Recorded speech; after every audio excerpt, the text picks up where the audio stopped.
तो शरीर एक चक्र है।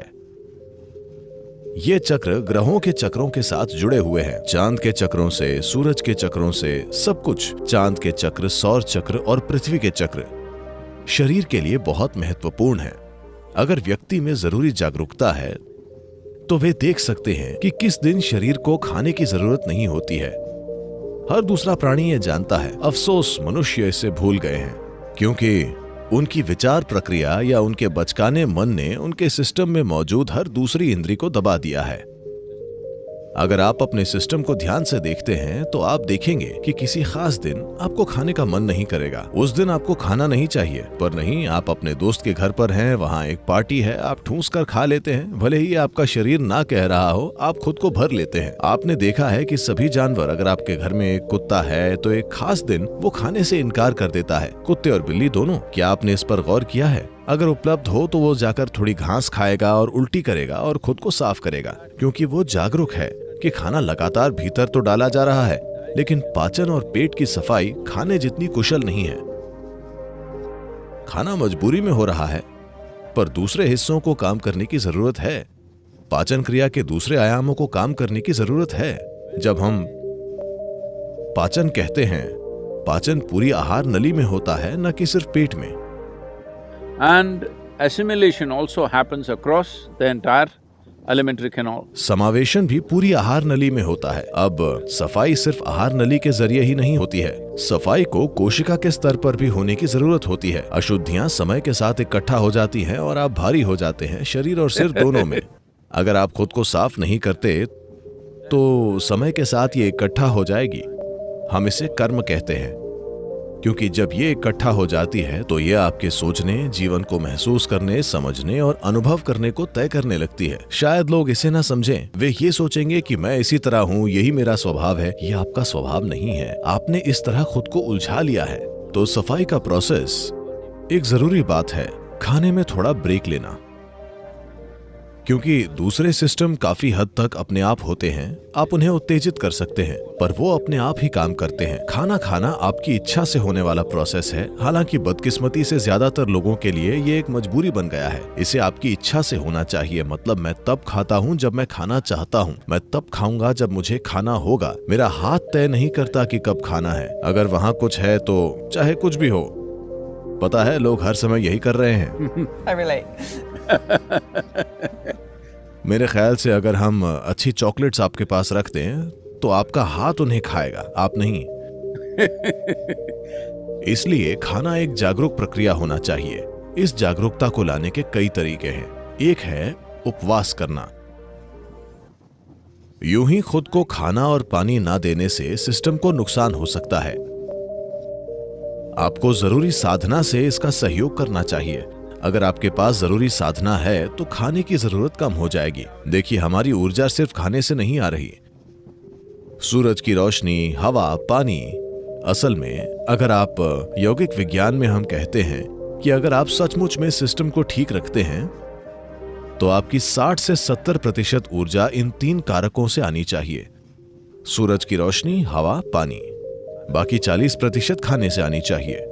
So naturally, food amount, volume of food that you eat will compress. तब स्वाभाविक रूप से खाना खाने की मात्रा कम हो जाएगी। मुझे आपको अपने बारे में बताना चाहिए। जब मैं युवा था तो मैं बहुत खाता था। मैं कभी मोटा नहीं हुआ क्योंकि मेरी गतिविधि बहुत ज्यादा थी, पर आज मैं जो खाता हूँ वो उस समय के मुकाबले 10वां हिस्सा या उससे भी कम है। 19 की उम्र से लेकर आज तक मेरा वजन उतना ही वजन है जितना 19 साल में था। बस एक बात यह है कि उस वक्त सारा वजन मेरे कंधों में था। अब इस गुरुत्वाकर्षण के लगातार मुझ पर काम करने की वजह से ये थोड़ा नीचे की ओर खींच गया है, पर मैंने खुद को ऊपर उठाए रखा है। तो उपवास को एक प्रक्रिया के रूप में जरूरी समझ के साथ करना चाहिए।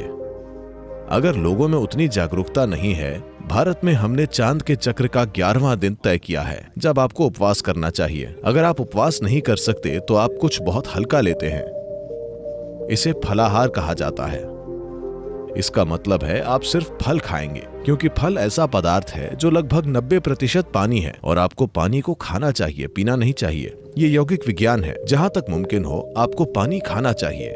आप जो भोजन कर रहे हैं उसे लेकर आपको हमेशा जागरूक रहना चाहिए कि उसमें पानी की मात्रा कितनी है। जैसे अगर आप दक्षिण भारतीय में भोजन करते हैं, मैं पके हुए भोजन की बात कर रहा हूँ, अगर आप वो खाते हैं उसमें बड़ी आसानी से 60-70% पानी होगा।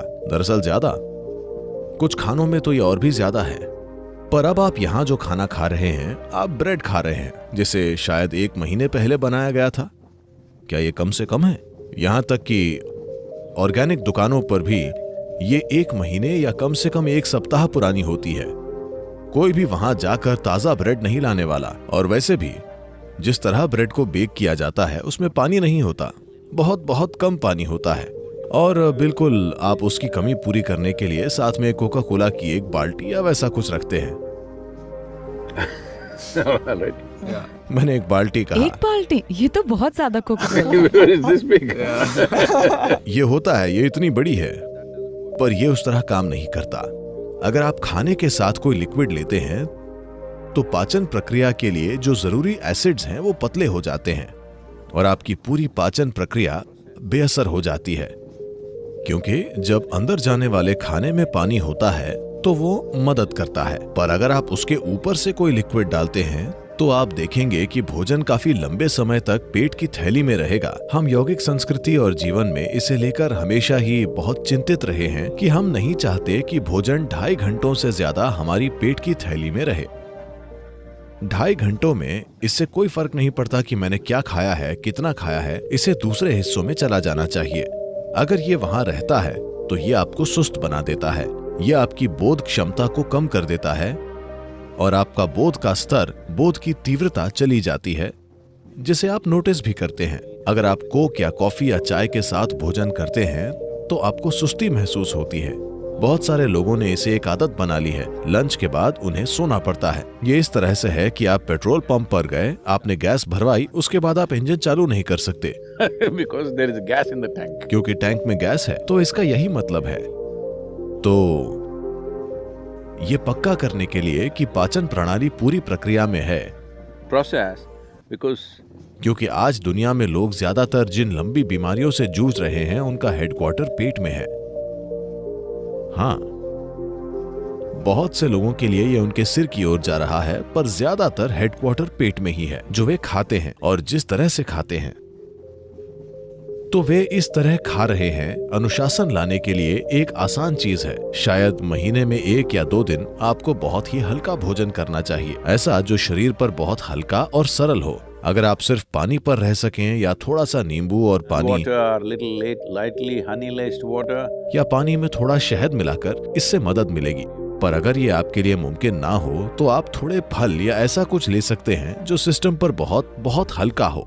सोच पाचन प्रक्रिया और समावेशन प्रक्रिया को आराम देने का है, ताकि बाकी का शरीर कोशिका के स्तर पर सफाई शुरू कर सके। इसे सारी अशुद्धियों को बाहर निकाल फेंकना चाहिए।